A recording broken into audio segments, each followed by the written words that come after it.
Okay, hello everyone. What I'm going to try and do for you guys is give you an overview of what it means to conduct investigations in science and the steps that you should take and the thinking that you should take to get to a result at the end. Not necessarily a result of the experiment, but the overall investigation doing what you wanted it to do. And for us, we could really summarize it in that it's an accurate, valid, and reliable experiment producing a result at the end, or meeting the goals that you were intending to set out to do, that there's no wasted time, and that you've actually followed the steps that you would do. Like it says here in the PowerPoint, it's really to go into the HSC and beyond. And hopefully in the next video as well, I'll try and explain to you what it looks like to write in science, and also going forward in science, past step studies in your stage 6 studies here, but also into university. So hopefully this is really good for you, and let's get into it.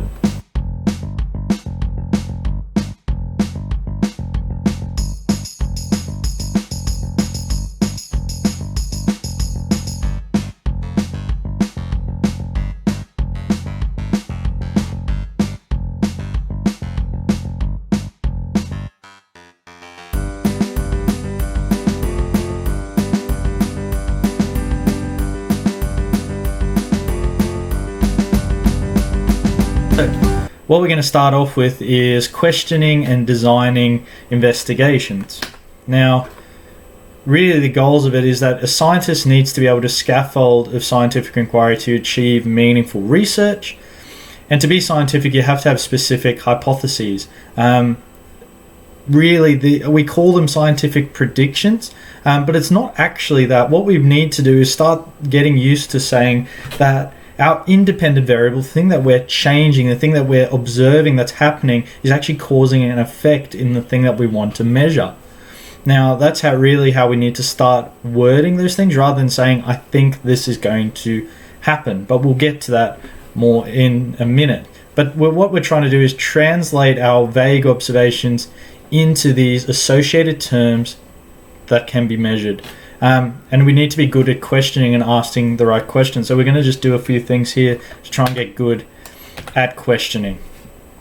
Now, we need to be good at questioning and asking the right questions. So this is the overall topic of the lesson. But what I've done previously with this is that there's a communication task associated with this PowerPoint. But really, you could use this thinking that the depth study is the end goal of this, or a big report in science is the end goal of this skills session. And the crucial final step is presenting your findings. And we're going to be looking at the framework of scientific investigation, as in there's data collected for a purpose, and it needs to state clearly what the purpose is. You're not going in and changing it as you go, or I've collected something, I'll just change my question to suit what I've collected. No, that's not how we do things in science. You need to be very clear from the get-go, based on these questions you're asking, what do you actually want to achieve and what is the purpose of your investigation. Now, if you take anything away from these videos, or how to write, or anything like that, this is the thing that I want you to take away the most.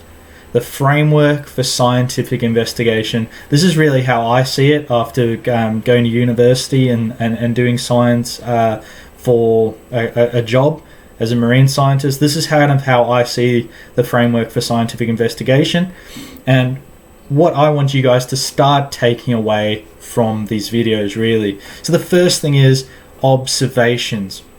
We always make observations first. For me as a biologist, I would look at outside and I'd say, why is grass going there over this time of the year? Something's happening. I'm observing that. It's a pattern in space or time processed by us. I'm seeing it, I'm hearing it, feeling it. Maybe it gets hotter or cooler, anything like that. We're processing it. Then it's questioning, which is what we're going to look at here. And that's part of the model. Now, the model is your knowledge that you're bringing to the table. It's your prior knowledge, something that you've already learned. Now, from that, you're able to question the observations, make inferences, and then try and provide an explanation or a theory that you can then produce a hypothesis from.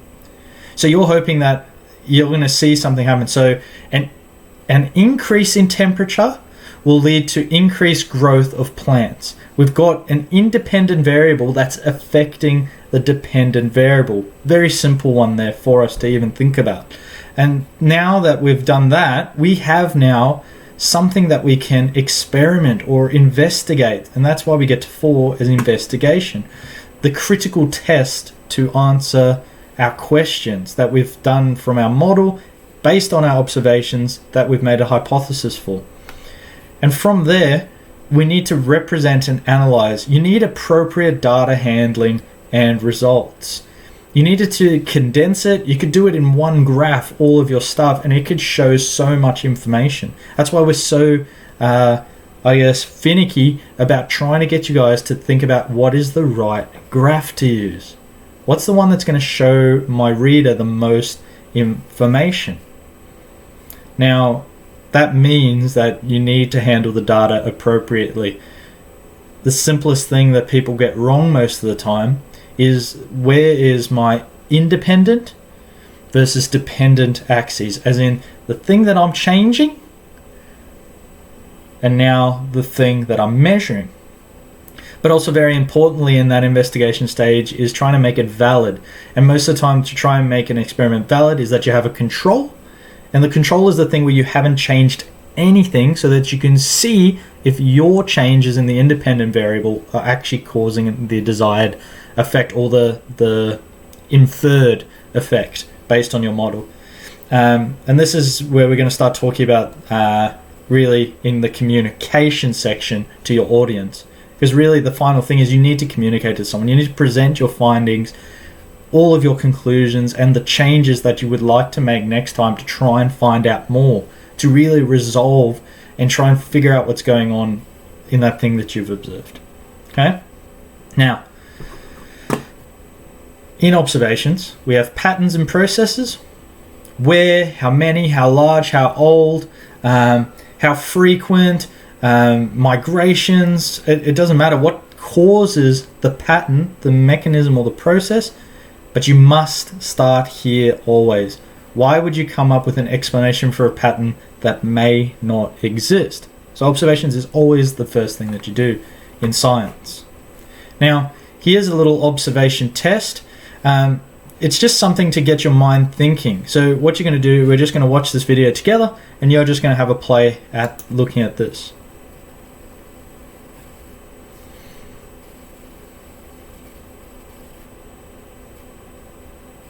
Count how many passes the white team makes.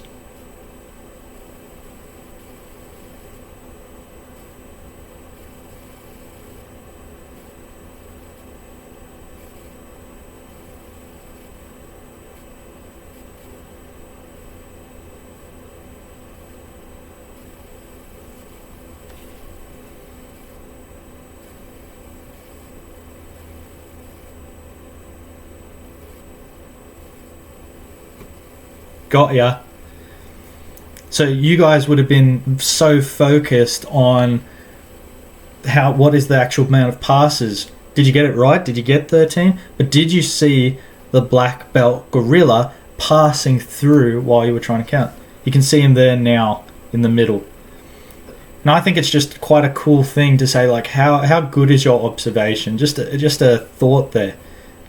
Don't miss the obvious. So I'm just going to skip forward now. So part of making observations is making inferences. We can make observations of crime scenes, right? You can make inferences from that. Maybe because you've seen this observation of the broken window and the footprints, that this is where the criminal or the person that robbed the place entered the house. Did they go to all parts of the house. You can't really tell because you can't see footprints anymore, but you can see that there's some stuff here. So maybe he's stolen the jewelry, maybe he's cased the joint before and actually knows that this is where all the stuff is, because he didn't enter any of the other rooms. But it looks like he may have exited through the back door there, which is interesting that he didn't go back through there. But it's inferences that you can make based on observations. Right? Observations can be quantitative, measured phenomena, seen or recorded, results from secondary sources. And those inferences are predictions drawn from those observations. They're the possible explanations and describe a mechanism. Remember, we wanted to find the mechanism, the process that was leading to those observations. And this needs to lead into our inquiry questioning. Okay? Now we're going to just quickly go past there. You can look at that. You can pause the video and have a look at that if you like. But now when you're designing, now you've made your inferences and you've gone into your inquiry questions based on your observations. Now we need to start thinking about like making hypotheses and then actually experimenting. And this is all about design. Now here's a very interesting point, that in science we're always thinking about like, oh, I need to prove my point, or I need to prove that this observation is happening for this reason. But actually what ends up happening is it's easier to disprove than to prove. And I like this example using swans in research. Now, European scientists may say that all swans in the world are white because there are only white swans in Europe. But to prove this, as they can't sample all the swans in the world. I can't go and count every single swan. To prove it, I'd have to go and count every single swan and sample every single swan to actually prove that. But all they would have to do is, if they come to Australia and they see a single black swan, that instantly disproves their model that all swans are white. Experiments are really there to serve to find evidence to support your hypotheses or disprove your hypotheses. Now, mensurative means that we want to have measurements of the patterns. What's the field that that you typically will do in the field? Manipulative, you can do in the lab or the field. Now, a manipulation or the alteration of some conditional factor, then the measurement of the response. So this is that independent variable and dependent variable. That our independent variable will have an effect on that measured response. And there should be no difference in the way these are used in a logical scientific framework. It doesn't matter if I'm out in the field making measurements of patterns. So like if I was going out and measuring the numbers of plants in an area or the growth of trees in an area outside in nature, right? It makes no difference. And that's the same for any chemical phenomena or physical phenomena. This doesn't apply just to biology. That's just my background and why I speak from it. Manipulative is us in the lab changing things. Maybe we're trying to measure the effect of acid on growth of plants, or if we're trying to think about changing a bearing in a wheel and seeing how much resistance that will put on a moving track, or something like that, if we were trying to do it in a different scientific thing. So it really, if we're designing the investigation properly and we've set our purpose out from the beginning, it should be quite easy for us to have a logical conclusion at the end. You have to always return to our inquiry question. You need to build an aim or that hypothesis. Examples, an aim might be to determine the difference in the structure of pollen represented in different plant species. And the hypothesis might be Banksia species will maintain its structures after a period of exposure to fire to a greater degree than other species. We've got this thing where we've got fire causing an effect on pollen structure. There's a causative link here. There's something that observable and measurable in this hypothesis. And hypotheses usually in the form, if I did, then something measurable would happen, or the change in the independent variable will lead to a change in the dependent variable, the focus of the aim, the measured response. The method is now figured out to perform it. And we need to think about potential biases, because there's always biases in research. There's always things that might make your investigation not valid or cause you to not actually be testing the hypothesis, right? Or in other things, make it that it's not an accurate representation of the observations over all time, right? So there's spatial things. Is it different from one area to another? Is it different at different times of the year? Like if I measured in January versus like July, are we going to see differences that are going to cause changes to that measured variable? Who's actually measuring it? Do I measure the same as someone else? The equipment I'm using, and how many times I'm repeating the experiment. Now, the independent, if you guys haven't got this yet from what I've been talking about, is the variable that is manipulated. And the dependent variable is the variable that is measured. The control is the variable that allows you to see the difference. Was there actually a change in what I personally did in the experiment? Now, this all leads to the final thing, which is actually conducting the investigation and then producing results that you can communicate. Okay? Now, we're here at Experiment, the critical test to answer the questions and appropriate data handling and results. Reliability and validity is going to come into this section again. So reliability is a measure of how repeatable an experiment is. Am I going to get similar results every single time I do this experiment? And if other people do this experiment as well. Validity is a measure of how correct the results of an experiment are. There's two types of validity. There's internal validity, so whether the design of that investigation or experiment follows the framework of scientific investigation. Does it have controls? Are you actually testing your hypothesis, etc., etc. External validity is figuring out whether that conclusion is a true explanation for that inquiry question. So is it ultimately what is occurring in nature or all the time? Have you mirrored that in your sampling? Have you sampled in a way that meant that you didn't have to prove it, that you didn't have to go find all those white swans in the world, that you could end up, doing one thing that looks the same and with confidence that it looks like that? Now, how do we increase reliability and validity? Well, the way that we can do that is really repetition with reliability. We always want to get averages, really, especially with quantitative things. We need to get averages and remember that it gets those good results at the end, good graphs. But it allows you as well, as an aside, to identify outliers, to identify data points that are just completely random, really, in relation to what's been going on truly. And those ones you're able to exclude from your investigation. Validity is controlling more of the variables, improving your measurement technique, and increasing the randomization to reduce your sampling bias. Let's just imagine that, like, as a marine scientist, we had to go and measure seabirds along a transect on a boat. Sample bias would be that because I get seasick, I don't want to go further than in the harbour. But actually what I need to do to get randomization is to go all the way out. Go actually further out so that I'm actually increasing the chance that I'm seeing different birds. That I'm actually not favouring my biases of wanting to wake up late or not wanting to work all year round or in the cold or whatever that is. You need to do it randomly.